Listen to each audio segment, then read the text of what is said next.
Today we are going to do a Quilt-As-You-Go block.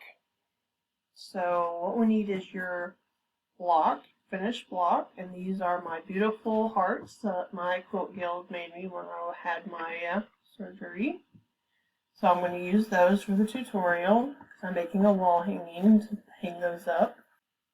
Batting, and you need backing. Okay, this is our backing. So what's going on are these are 6.5 inch squares. So when you do a Quilt-As-You-Go block, you want to leave some room around the edge of your block. Okay, so our backing is 7 inches, which is 1/4 of an inch bigger on each side than our block. Our batting is 6 inches, which is 1/4 of an inch smaller in each block. So your batting should be smaller so that you have that 1/4 inch, okay, around the outside to seam, so your batting is not in your seam allowance. So we're going to make our quilt sandwiches now. We're going to take our 7 inch backing, and I use Elmer's school glue to glue base my quilt sandwiches for Quilt-As-You-Go. I like that it's purple so that at first it will dry clear so I can see where the glue is. So I do a star-like shape like that. So we know that our outside block is 1/2 inch bigger than our batting. So I put down a 1/2 inch, so that I can put my batting right in the middle.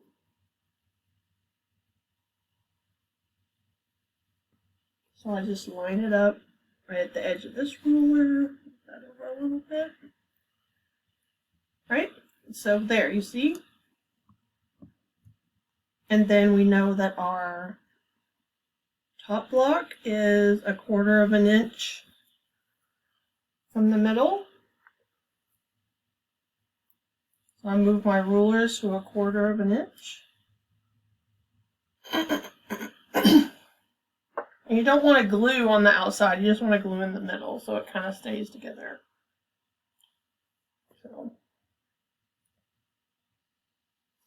So we will line our block up like this with the 2 rulers. And I just kind of press down. And I'm going to do both of these just like that.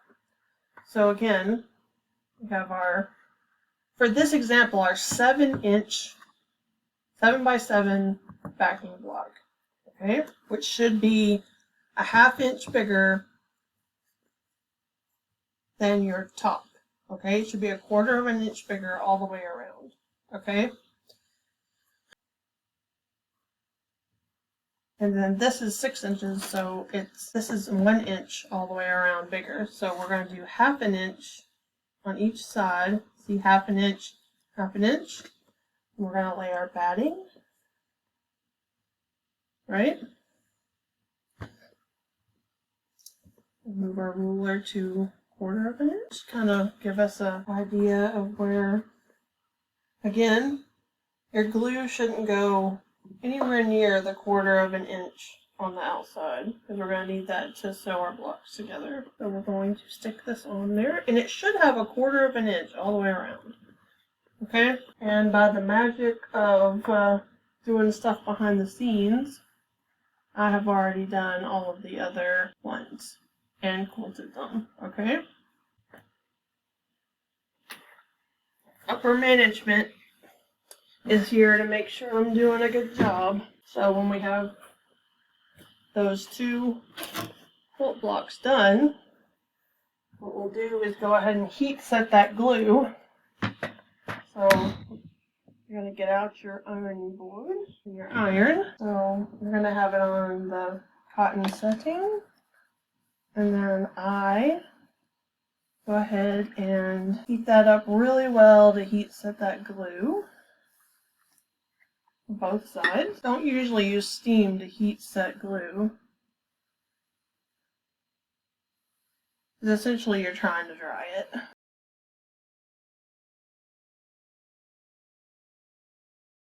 And if you're making a quilt, when you wash it, all that glue will wash out. I've done it many times. And if it doesn't all go away, it'll eventually dry clear. Okay, so we're going to move our sewing machine in now. And I'm going to show you. I have a hopping ruler foot, quilting foot on here. And I have a video on how to install this, a separate video. And I'll link it in the card. So what we're going to do now is what we've done with the hopping is put our feed dogs down, okay? And you're going to be on your regular sewing setting for what you believe is your comfort level on the speed, okay? So, I run my, well, you can quilt this however you want, just don't sew within a quarter of an, don't go off of the batting, okay? Don't sew within a quarter of an inch of the side. But I usually put my foot right at, and pretend like this was a ruler and I go around it, okay? That's what I end up doing. So, put my...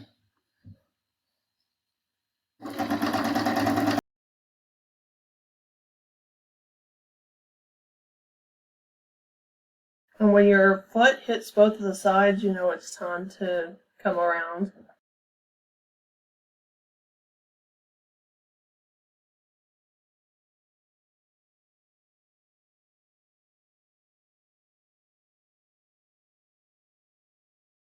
Alright, and that's all I'm going to do for my quilting. So, let's see from the front and the back. It looks beautiful. I'll do one more.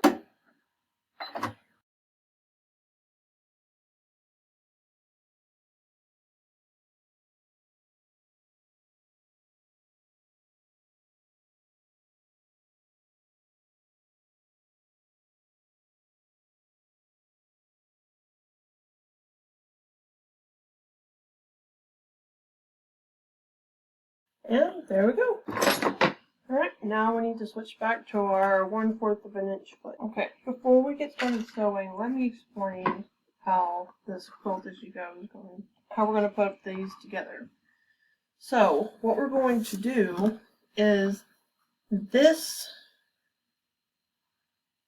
top layer here is going to be sewn to this top layer right here, just like any normal quilt, like when you're piecing 2 quilt blocks, okay? Just get all these other layers out of the way, okay? And line these 2 layers up. If you want to pin all this back, you can.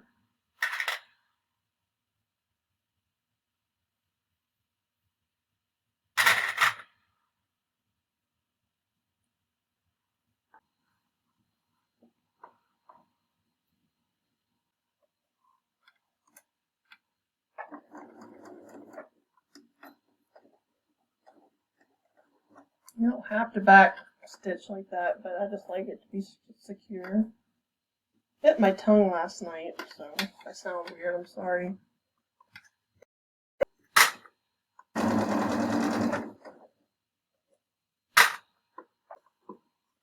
Okay.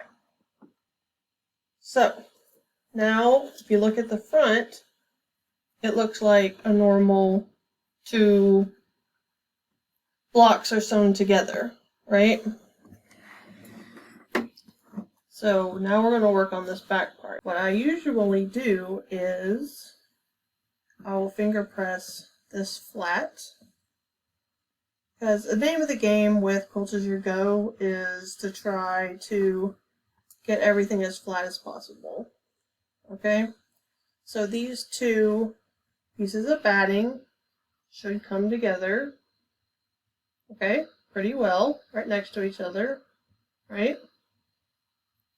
And just to hold them, let me pin this back real quick. So I have this product called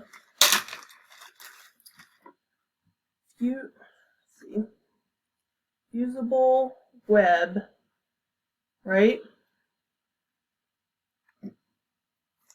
And it comes on a roll from Clover, like this. And I run a line down to kind of hold my batting together, like that, right? So let me cut a piece. It's a little piece of interfacing. So let me cut a piece. Get my piece.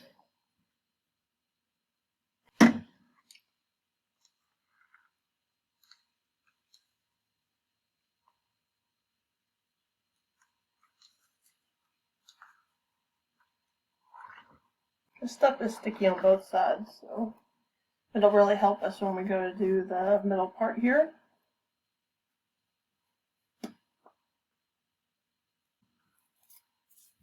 Okay, so what we're going to do now is one of the sides of the backing, we're going to just lay down and do this side because it's more convenient for me. Because this one was shorter and this one would have gone over. Alright, I'm just going to lay it down like that. And I'm going to press that.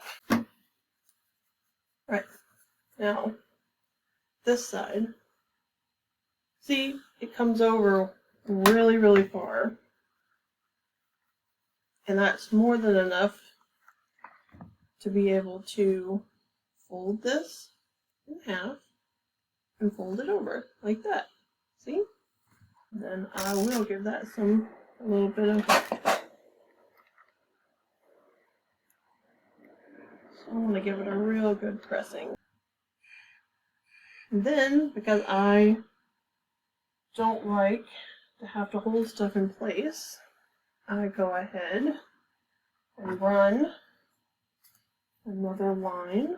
Now, when you use this interfacing, only put it the same length as your batting, okay? Because you're going to need that other space available when you attach the other rows at the top and the bottom. So if you close that up, you won't be able to get in there and attach the rows to this row. So we are going to iron that real quick. This stuff is so quick. I love it so much. Boom. And then take our pin out. And put this back down. Okay. Then we're going to iron it. Okay.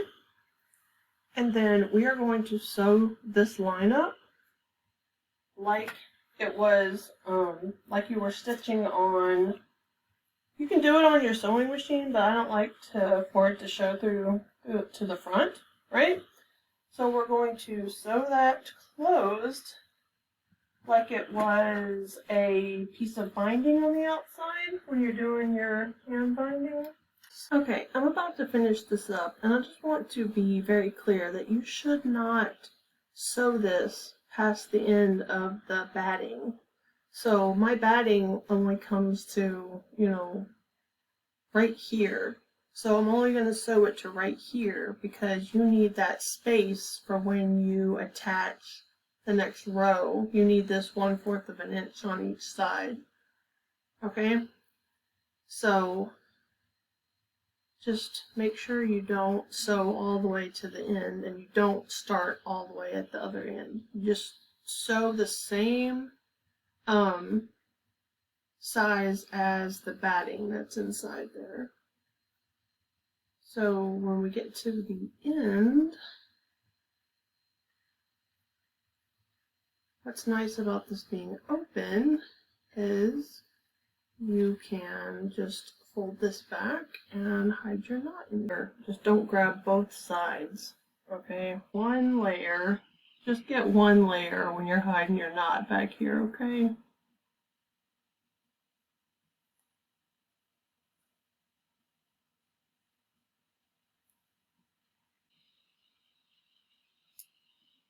When you get finished with a quilt like this, you're ready to just put on the binding, which is nice. Okay, so essentially when you're done, put on the binding and you're done. Okay? And on the front, it doesn't look any different, which is what I love. So if you enjoyed this tutorial, it would really help me if you would give me a like, a thumbs up, and subscribe to my channel. Thank you.